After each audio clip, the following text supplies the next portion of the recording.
bagaimana Xi Jinping, lihat bagaimana negara-negara tetangga seperti Anwar Ibrahim, Lee Hsien Loong, atau bahkan katakan tegas-tegas bagaimana Marcos Junior punya sikap mengubah Rodrigo Guterres berpihak kembali ke Amerika. Indonesia mau mengatakan bebas aktif, tapi perilakunya banci. Anda mau menyatakan Anda punya keberanian, tapi sesungguhnya Anda pengecut. Kalimat saya terakhir ini sesungguhnya terjadi sejak awal ketika Anda tampil dengan bahasa saya pakai sepatu, pakai baju, pakai celana yang tidak lebih dari 100.000. Maka semua kita dikecoh habis-habisan. Sama seperti dikecoh tentang Trisakti, sama seperti dikecoh tentang Nawacita, sama dikecoh tentang pembangunan ekonomi, sama dikecoh tentang pembangunan infrastruktur.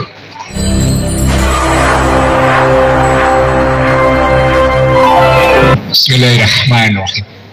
Assalamualaikum warahmatullahi wabarakatuh.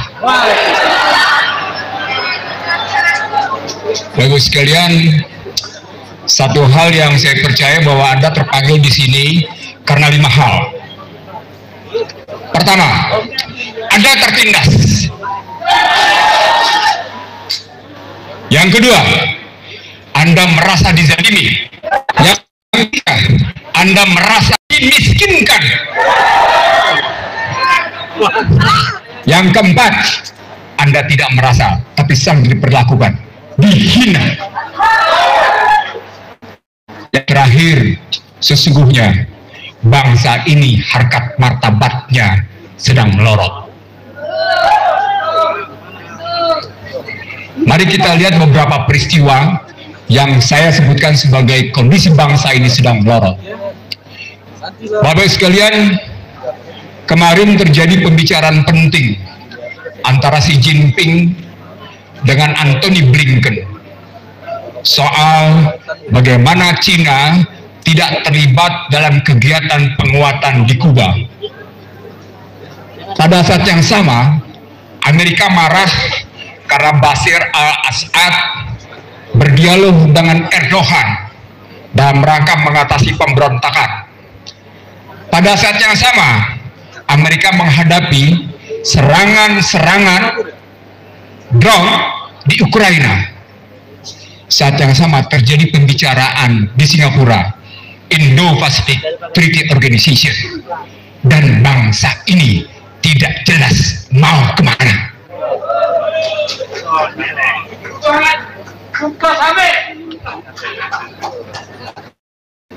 Itu berarti 5 hal tadi menjadi kenyataan. Yang kedua, Bapak Ibu sekalian, kalau kita lihat dalam kondisi regional sekarang,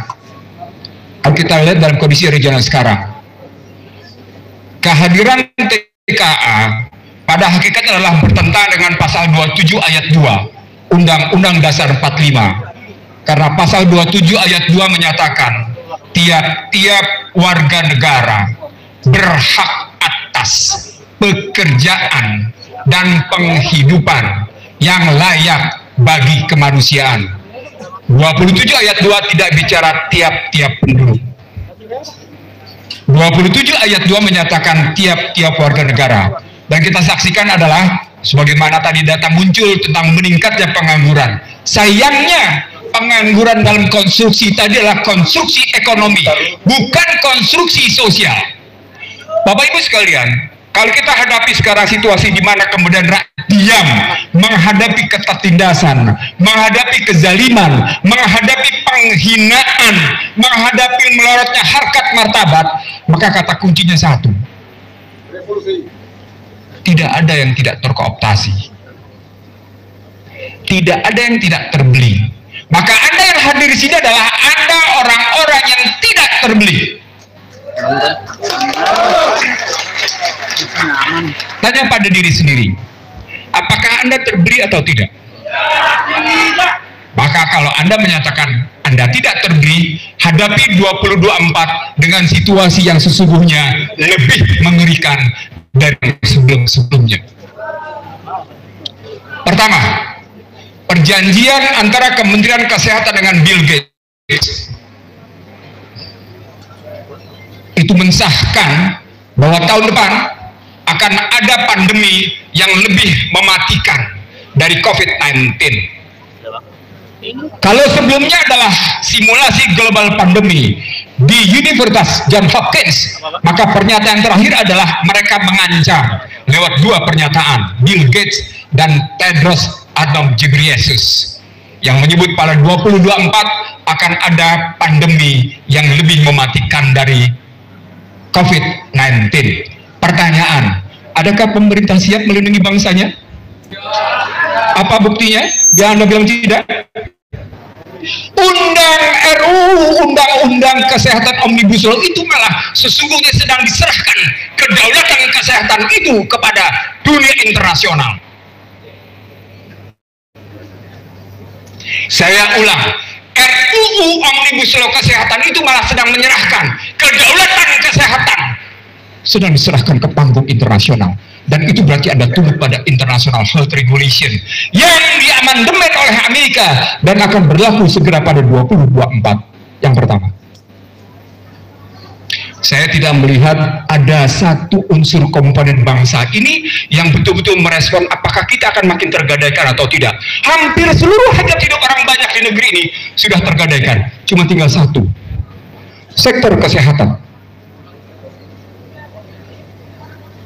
Indonesia menerapkannya dari Peduli Lindungi menjadi Satu Sehat.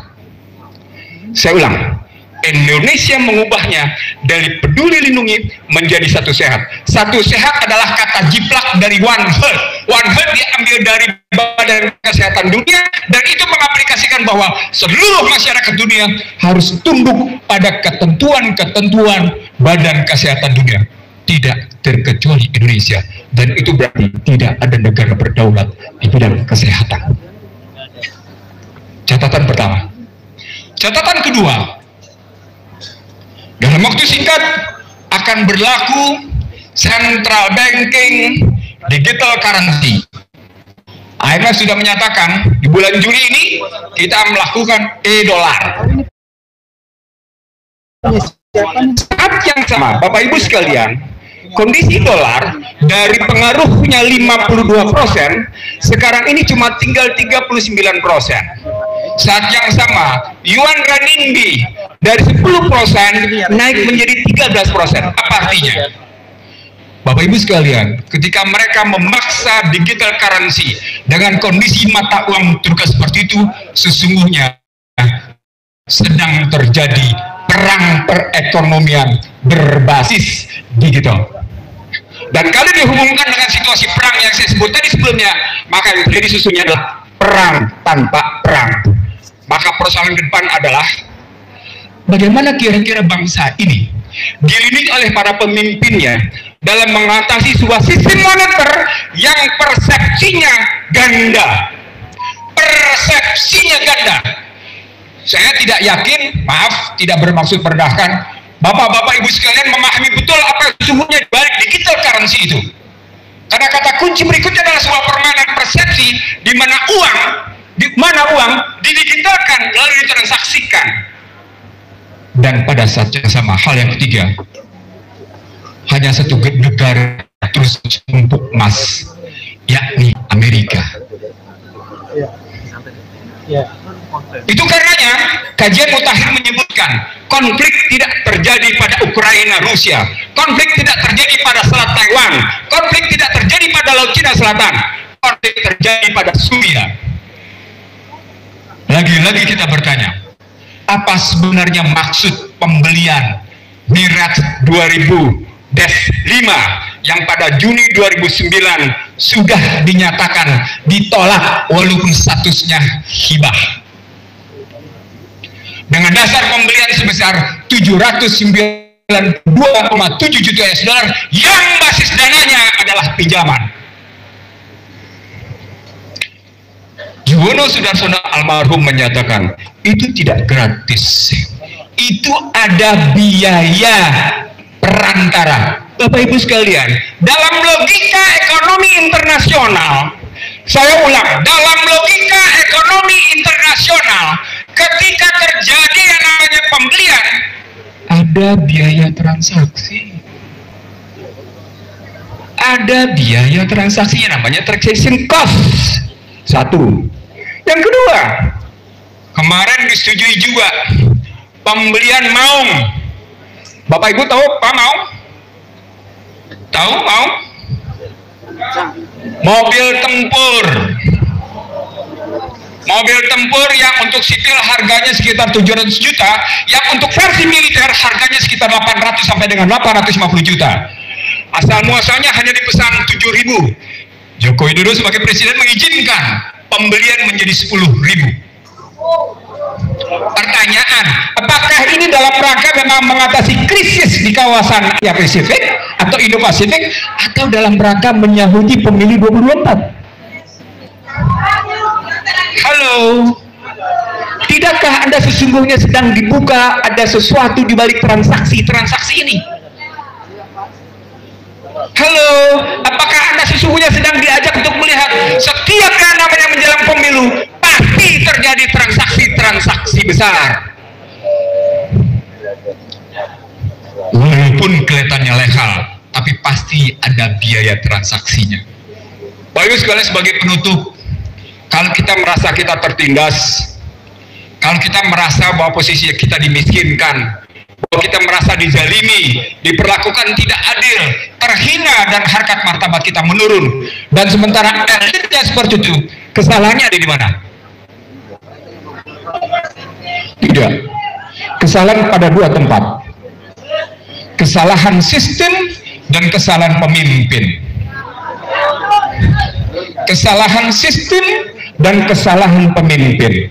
Kalau kita mau menyebut bahwa kita bisa mengubah situasi dengan mengubah pemimpin, selama 15 tahun ini terbukti kita tidak bisa bikin apa-apa. Bapak Ibu sekalian, saya ingin sedang terjadi kemelut amat sangat luar biasa, sama seperti Indonesia. Sayangnya kemelut di sana disahuti oleh para pemimpinnya dengan luar biasa.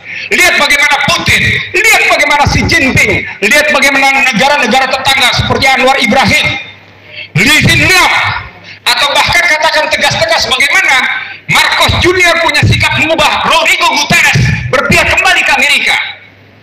Indonesia mau mengatakan bebas aktif, tapi perilakunya banci. Anda mau menyatakan Anda punya keberanian, tapi sesungguhnya Anda pengecut. Kalimat saya terakhir ini sesungguhnya terjadi sejak awal ketika Anda tampil dengan bahasa saya pakai sepatu, pakai baju, pakai celana yang tidak lebih dari 100.000. Maka semua kita dikecoh habis-habisan. Sama seperti dikecoh tentang Trisakti, sama seperti dikecoh tentang Nawacita, sama dikecoh tentang pembangunan ekonomi, sama dikecoh tentang pembangunan infrastruktur. Maka 2024 kita tidak perlu mengulangi false flag ini. Bahasa kerennya false flag, bahasa konkretnya Anda dikecoh. Sama seperti dikecoh tentang Kepres 17/2022 yang menjadi Inpres 2/2023. Bapak Ibu sekalian dikecoh bahwa seolah-olah seakan-akan sedang menegakkan hak asasi manusia, tetapi sesungguhnya sedang terjadi penjungkir balikan pemikiran. Pada konstruksi false flag seperti ini, yang bisa ngejawab cuma satu.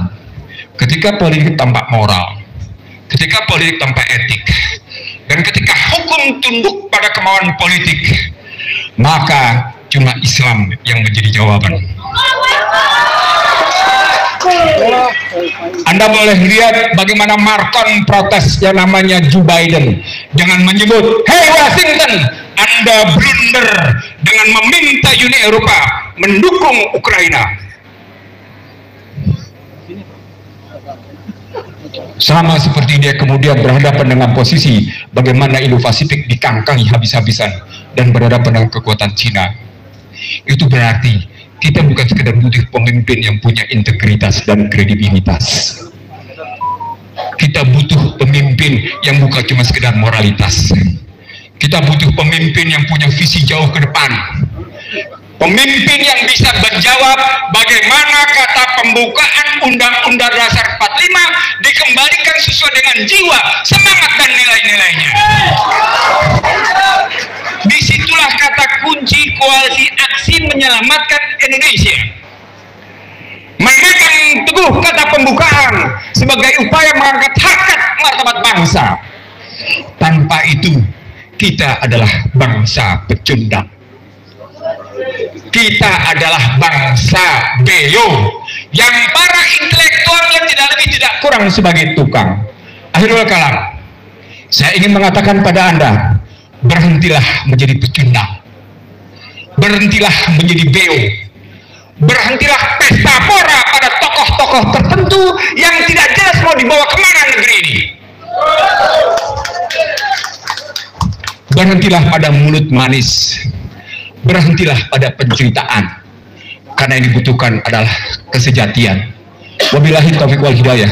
Assalamualaikum warahmatullahi wabarakatuh.